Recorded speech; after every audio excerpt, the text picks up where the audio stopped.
So it's been estimated that Asia is overtaking the rest of the world in regards to GDP, and this trend seems to be growing.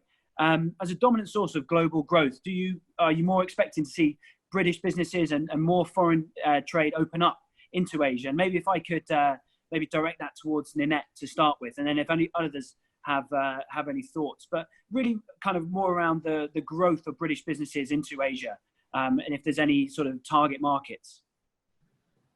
Thank you very much, Stephen, and also thank you from my part for the invitation. Obviously, all that I have to say is entirely my personal views.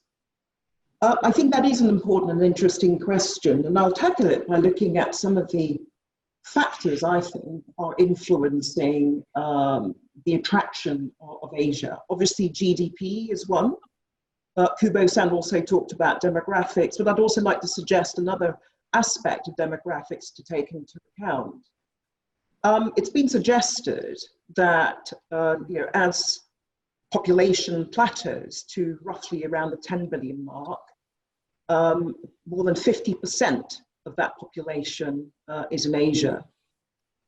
We are seeing a growing and affluent middle class across Asia, and that's often a driver for growth, particularly on the manufacturing side. But certainly it is a driver for entrepreneurship, it is a driver for growth, purchasing power that you see. Another aspect of the demographics is also talent mobility across Asia. If you look at the panelists already today, we are dotted around different parts of the world. And that, I think, is symptomatic of the kinds of trends you see across Asia. There's also increasing cross-border liquidity, especially within Asia. There's also rising volumes of foreign investment.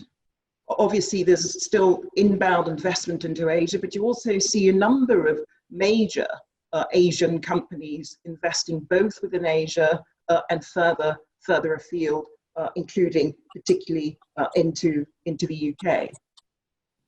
I think there's also growing, or I'd suggest there's also growing integration through infrastructure. And that's perhaps an example of that is the Belt and Road Initiative that China is currently promoting. So I think to summarize it to use the words of the title of a book by Parag Khanna, who's a global strategy advisor, the future is Asian.